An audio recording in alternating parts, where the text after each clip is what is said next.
My lighting is looking very golden right now, but better golden than shadowy, so. Hi, I'm Selena. Welcome to this video. As you can see, if you watch my other videos, I'm in a little bit of a different place. I have moved back to my apartment for school, and I'm in front of the small bookshelf that I have here. It looks a bit different than when you last saw it. I have my white Sandersons right here, my UK Sandersons, which I'm very proud of. I also have the books that I've read more recently and the books I plan to read in the next couple of months while I'm at school. So today I'm going to be doing my January wrap-up and February TBR. This is the video where I talk about all the books that I've read in the month of January and the books I hope to read in the month of February. I've started doing dedicated reviews weekly with several books in a video to talk about what I thought of them. And so this will probably go a little bit quicker than usual, at least the wrap-up part of this will. That's why I've combined wrap-up and TBR, because I don't know if I'll have that much to say about the books I've already said so much about. But for now, let's get into some stats. I read a total of 9 things last month, 9 books. 8 of them were fiction books and 1 of them was a nonfiction book. The genre breakdown of those books are: the nonfiction book was a personal essay collection, a collection of personal essays. And then I also had 6 fantasy novels and 2 graphic novels. As far as the 8 fiction books go, the age range breakdown of that is I didn't read any books that were strictly just for children or middle graders. And I read 3 young adult books, 4 adult books, and 1 that is kind of hard to place. I kind of just have it in all age ranges, but you could maybe put it under middle grade. The star ratings breakdown is kind of mixed this month. I did not have any that I gave 1 or 2 stars, and of course I didn't rate the nonfiction, so that's unrated. But I did have 3 3 stars, 3 4 stars, and only 2 5 stars. But without further ado, let's just get into the books that I have read in the month of January. I'm gonna go from the lowest rated to the highest rated, so it's very easy to tell which books are my least favorites in the month and which books are my favorites. But first, let's just start with the book I did not rate, and that's because it's nonfiction. I don't rate nonfiction because I don't read them and rate them in the same way that I do fiction, and I just haven't figured out how I would like to approach the ratings. And the one of those that I read this month was World of Wonders by, I'm not really sure how to say this author's name, but this book's getting a lot of hype recently. It is a personal essay collection about this author's life, and it goes through the different stages of her life in just short little essays about a specific moment or a specific phase in her life. And the interesting thing about it is that each essay is named after and often illustrated by the creature that the essay focuses around. And so this author kind of relates different parts of her life to the different creatures that she portrays in this book. Sometimes she just sort of sees her life as having kind of commonality with a certain creature, like with this one, the story around the axolotl. She sort of envisions herself as an axolotl at times in her life.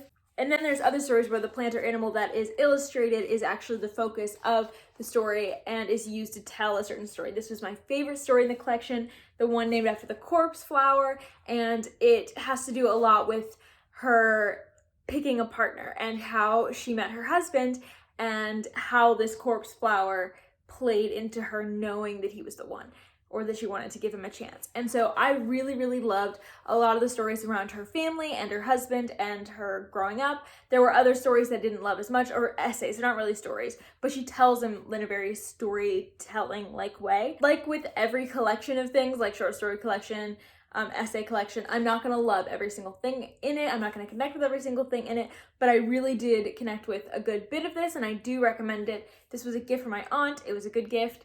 It was a nice read. It was a really nice break from a lot of the other stuff I was reading, and I do recommend it if you like nonfiction, and especially if you're really into like naturalism, like plants and animals, and are interested in maybe hearing about a few facts about different animals and seeing them related to someone's life, then I think this would be especially for you. And then we are getting into the 3 stars, talking about my least favorite books of the month. And my least favorite book of the month, I can't believe I'm saying it, I never thought this day would come, but my least favorite book of the month was Alloy of Law by Brandon Sanderson. I love Brandon Sanderson. He's one of my favorite authors. As you can see from this shelf, I was so excited to get into Alloy of Law because it's the only Cosmere book I haven't read yet, only Cosmere series I haven't read yet, and I just didn't really enjoy this very much. It was a 3-star, so it was obviously okay, but I just wasn't super connected to the characters or the plot or really anything about this. This is Mistborn Era 2, so we followed the same planet as in the original Mistborn Era 1, but after that series is ended, the planet is quite changed because we're following it like thousands of years later in Era 2, basically. And so it's very changed from the Scadrial that I remember. And that wasn't necessarily a problem. It was kind of cool, but it was a little odd because this book is very inspired by like Western novels and like 1920s Western vibe, and I just don't care about Westerns. I don't care about Westerns in my fantasy. I don't like Westerns in my fantasy, and I feel like that's just something I've now noticed with me because I didn't like it in Once Upon a Time in the North, and I don't like it in this, and so I just feel like it's really not my thing, and so it's already taking a concept and a genre that I'm not a fan of and trying to get me to like it, and it didn't really work. As you can see, this is a lot shorter, and thereby it's a lot like faster than a lot of Sanderson's novels have been so far. It's just a very different style of Sanderson novel, and I do think I prefer the other style. However, I don't think that that's inherently a bad thing about the book. It's just not for me. I prefer a little bit more depth and intricacy of plot than this gave me, and I think I also prefer a more emotional core to the book. A lot of times Sanderson has really emotional characters, and just he finds a way to get to your emotions with a lot of his books, and some of them I feel it more, and some of them I feel it less, but the ones that I feel it more are always my favorites. And this, I just was not invested emotionally. I didn't really feel anything for any of the characters. I found a lot of them quite annoying, to be honest. I thought Wax was okay. He was the main character, but he wasn't really anything special to me. And then I felt like some of the two other principal characters, basically Wayne and Marasai, I thought were pretty bland. Wayne could be kind of annoying with some of his comments, and Marasai was written in a really awful way where she basically, the way Marasai was written annoyed me so much because she was so like embarrassed about everything and blushed all the time and had this weird hero worship complex. And I know these things are about her character, but them being written as her character doesn't make her character any better as a woman character, you know? Like, there were things here where I was annoyed by her, in her writing as well as in her character. And I understand they were maybe meant to be a little annoying, but to me that didn't make it any better because I don't know that they were really necessary to be written exactly like this. So that's just what I didn't like about the characters. And I just didn't really feel any stakes in this, emotional stakes. And I just honestly feel like this is still a book that I would recommend to a lot of people, especially Cosmere fans.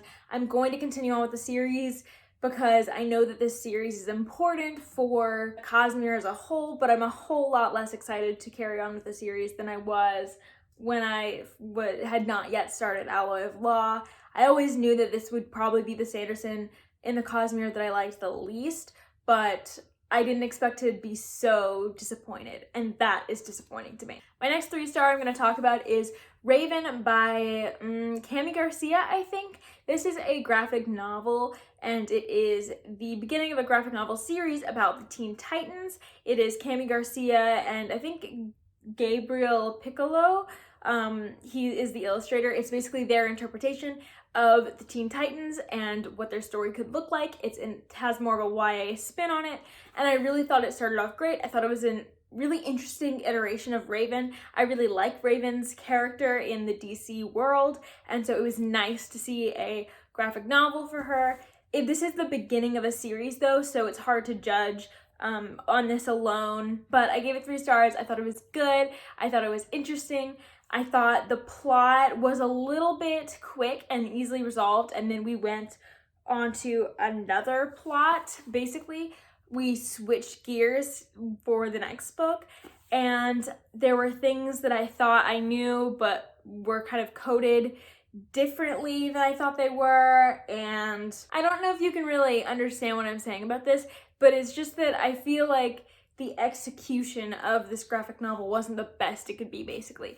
And I enjoyed it 3 stars worth. It was good. It was cute. I would recommend it if you like graphic novels and Teen Titans, but it wasn't anything life-changing for me, personally. Okay, now here's where we start getting into the territory of books where I have reviewed them, so I'm going to be being a lot briefer. So the next 3-star that I read was Across the Greengrass Fields by Shauna McGuire. This is number 6 in the Wayward Children series. I did review this. I will leave the triple review where I review this and 2 other books in the corner, and you can check that out if you want to hear my more in-depth yet spoiler-free thoughts on Across the Greengrass Fields. Basically what it comes down to is this series is very hit or miss for me, and I don't think that any book has been as good as the second one, and I think most have been significantly worse, and this one I think was. I connected with the character this time, which I often don't connect with the characters in these books, but I did connect with Reagan, our main character, despite never seeing her before in the series up to this point. I did not, sadly, connect with the plot or the world. The plot just seemed, honestly, at this point, it seemed like it was, the size of the book seemed a little too long for the plot, but also the plot wasn't fleshed out enough, and that's why it seemed too long. Because this is a short novella, this was a 4-hour audiobook. This is a very short book. It's meant to be intentionally short, but it still felt like, and I do think that a lot of these books have this feeling of rushedness to the plot, and there's a lot of downtime for such a short book, and yet the plot doesn't feel quite complete as well. Like, I don't think we use the page time as wisely in this one, and I've had this problem with In an Absent Dream, Every Hearted Doorway a little bit. Those entries in the series were not my favorites, and I thought the others were overall better at the pacing sort of thing, and this one I think definitely suffered from its pacing. And then I also just didn't connect with the world. This is a world called Hooflands. We basically follow this girl named Reagan who goes into her world, which is a world that is inhabited by all manner of horse-like magical creatures, and I really like magical creatures, but I don't care about horses that much, and so I didn't have the same connection that Reagan did to this world, and I do think that dampened my enjoyment quite a bit. We do have intersex rep in Reagan. Reagan is intersex, and I thought that was done pretty well from what I can say about it. I'm not intersex, and so I don't know if I can, I don't have like a authoritative voice on that, but I thought it was done in an interesting way, and I enjoyed seeing an intersex protagonist and seeing her navigate her life before going into the magical world and after, and how it really does help her. And I enjoyed that aspect of it. I do think Shauna McGuire nails those sort of things, like creating characters who are very sort of outcast by society and maybe aren't the norm that you're thinking of, and doing it in a casual way at the same time, in a validating way. I thought that was good, but the rest of this book was not really for me. My first 4-star is Everyone's an Alien When You're an Alien Too by Johnny Sun.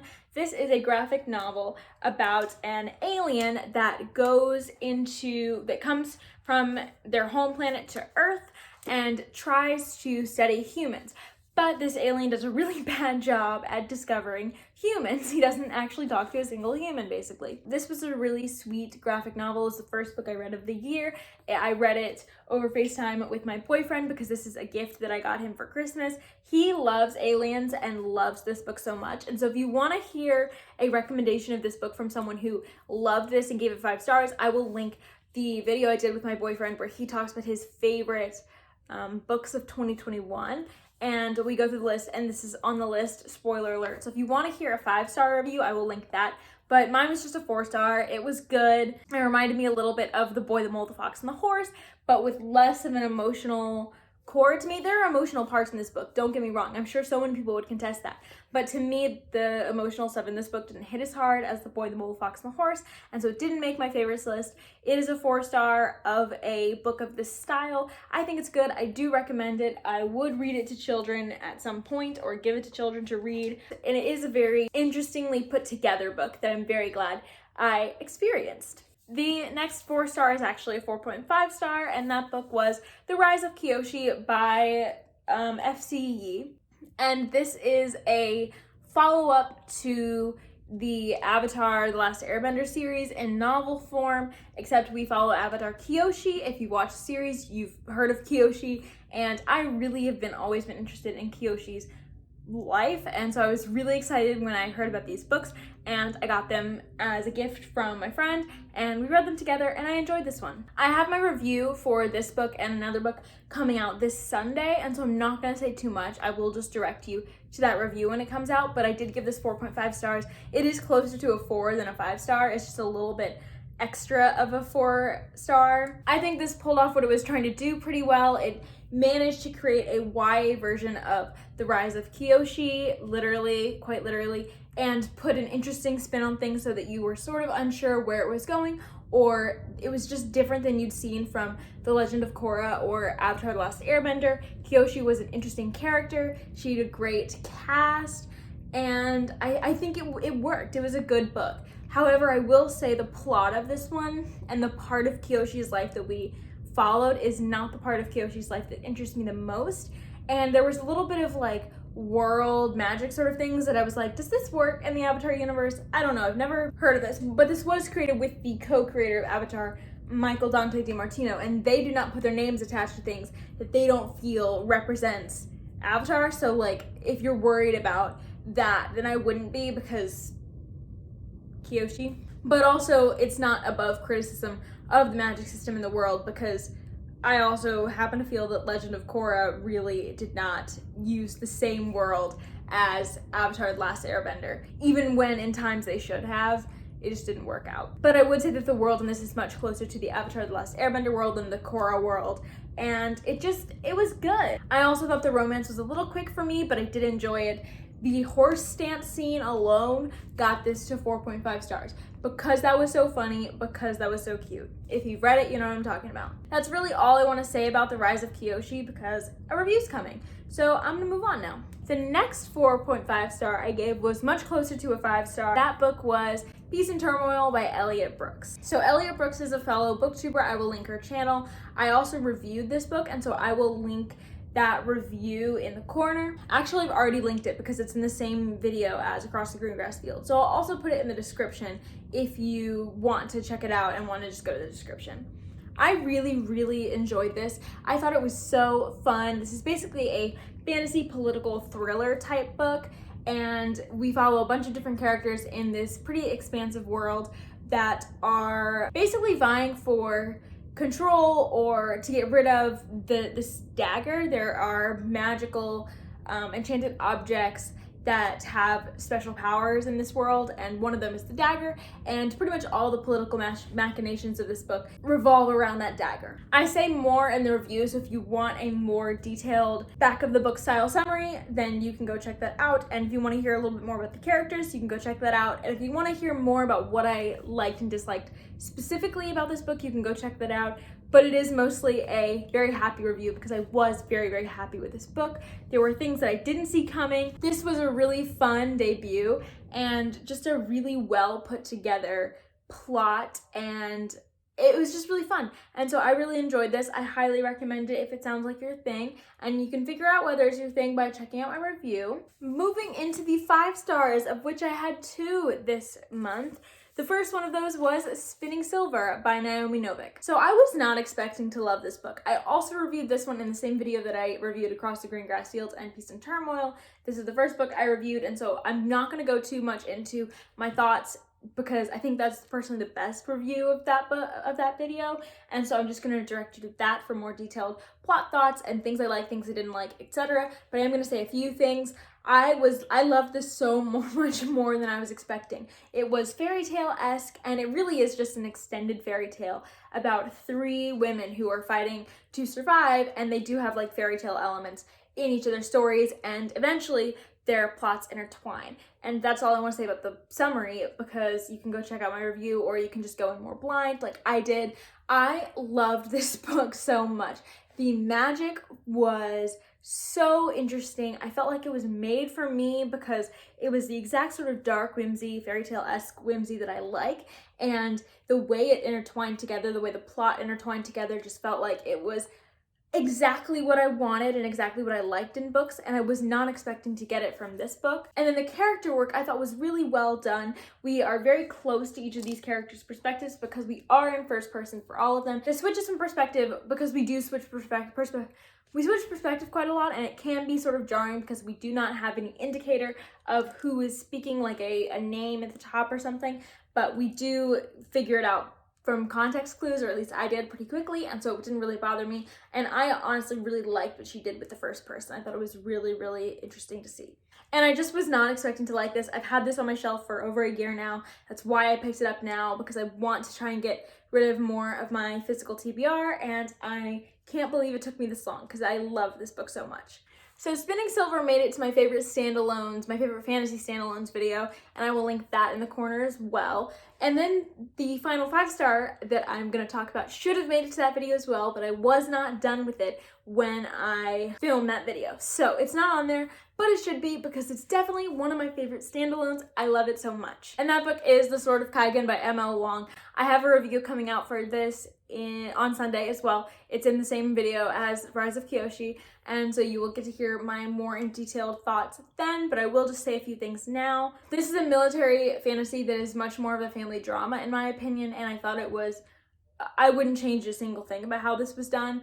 I think that the characters we follow, Misaki and Mamoru, who are a mother and son, were so interesting with such interesting perspectives on the world and on the plot. I thought that it was really great to see that, and then it was great to see their inner journeys, because they both do go on really significant inner journeys in this book, and it was so emotional to see. I felt so close to them, immediately attached to Misaki. It took me a little bit longer with Mamoru, but by the end I was so attached to Mamoru. This book did make me cry, not like full-on tears, but like it did make me cry a little bit, and that's kind of hard to do with books. This is a really like bittersweet, almost just sort of devastating, but such a good story. The way that the battles are written are so interesting. The way that the action is written is so interesting, and yet the core of the story are the emotional journeys that we go on, the character journeys. And those were just some of my favorite character work I've ever seen, ever. This book is one of my all-time favorites. It's 5-star, hands down. I rank it up there with like Stormlight or something for me. Like, it is one of my absolute favorite fantasies, one of my absolute favorite books, and it should be at the top of my new favorite standalones list. Let's just say that. It should knock my number one that I say in that video down, and it is miles ahead of a lot of those on there. If you're interested in the book, you should pick it up. It is so good. I think that this has gotten a lot of well-deserved hype on BookTube recently. This is just so good and deserves all the love. And now let's transition into talking about my TBR for February. So I'm gonna go through these kind of quickly, maybe won't give too many synopses because I have a lot of books I want to get through. I will not get to these all in February, I can tell you I will not, but we will see. The first couple books I want to talk about are books I'm going to be listening to over audio, and I have like 4 choices-ish on here now, but it may go down or up or something, I don't know. The one that I'm currently listening to right now, and is the first audiobook I hope to get through, is Nevermoor by Jessica Townsend. This is a middle grade high fantasy, it seems like, about this girl who is pretty much the unlucky, like, cursed child of her town, and at her 12th birthday, something big is going to happen that will end her life, and I'm pretty sure she gets chosen to go to this school before that happens. And it's really cute so far. I've heard great things about it. I want to see the hype. The next book I'm planning to read is the audiobook of Legendborn by Tracy Deonn. Oh my goodness. All I know is that this is a King Arthur retelling inspired book that is also a YA contemporary fantasy. We follow a grieving protagonist as she goes to, I think, a pre-college where she gets involved with this society of people who are actually descended from King Arthur and the Knights of the Round Table, and they protect society from demons. And this synopsis doesn't super appeal to me, but this book gets so many good reviews that I would be remiss not to check it out, because I have thought sometimes synopsises don't sound like me and been blown away by the execution of some authors. And so I'm hoping that'll be the case with this one, and I'm very, very excited to get to this one this month. The next one I hope I'm going to get to is Gideon the Ninth by Tamsin Muir. This is I think it's Sorcery and Stardust book club pick of the month. This is a LGBTQ plus SFF focused book club run by Brightness Katie Reads. And this month's book, February, the first month, their book is Gideon the Ninth. And so I would really like to be able to read this and watch the live show. I think Katie makes great content. I will link her if you don't know who she is. I highly recommend you check her out. She loves the Cosmere. She loves SFF. She reads a ton of it, and I get such good recommendations from her. She loves these books so much, Gideon the Ninth, and Hera the Ninth, that I would love to check them out and see if I could love them as well. Final audiobook that I have on this list that I want to get to during the month is the audiobook for Sorcery of Thorns by Margaret Rogerson. I've had this book for a while, and I'm trying to get books I've had for a while off my shelf, and the audiobook for the library is coming in this month, so I'm going to hopefully get to this at the end of the month, sort of. I don't know if I'll finish it in February, but it's on my February TBR. I don't really know anything about this except for maybe there's a magical library with demons or something in it, and one of them escapes.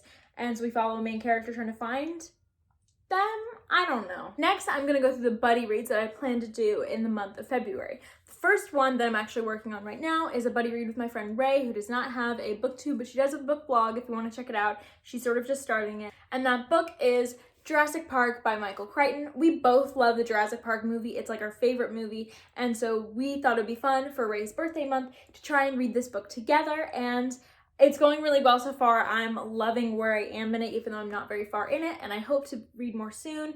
I'm sure you all know what Jurassic Park is, so I'm not going to bother with the summary. Next, I suppose I'm going to be continuing on with the Mistborn Era 2 read through that I'm doing with my friend Udi.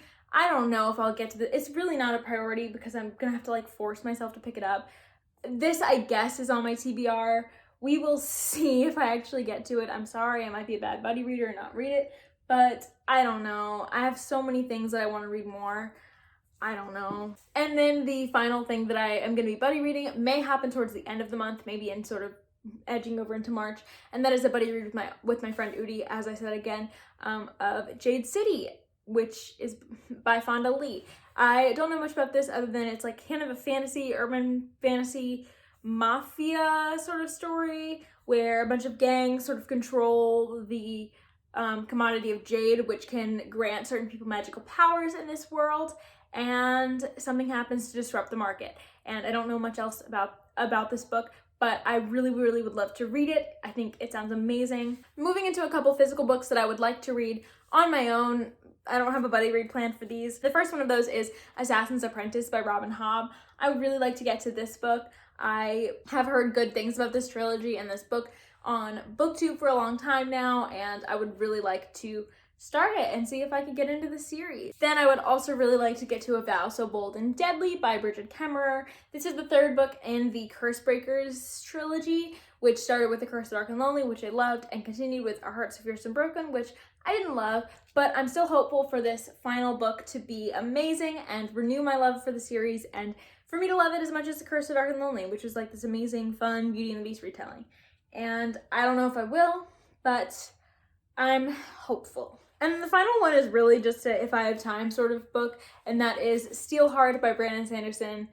This was given to me by Udi. He wants me to read it. I'm gonna try. It's Brandon Sanderson's YA superhero book, and I don't know much else about it. And then the final book I want to mention in this TBR is The Castle of Otranto. This is one of the first gothic, if not the first like technical gothic story, and I need to read it for class, so I'm gonna be reading it. I might be reading more books for class, but if I finish anything, you will see that in my wrap-up, I suppose. Thank you for watching this video. These are the books that I read, or some of the books that I read in the month of, what is it? January. Thanks for watching this video, and I will see you again next time. Bye!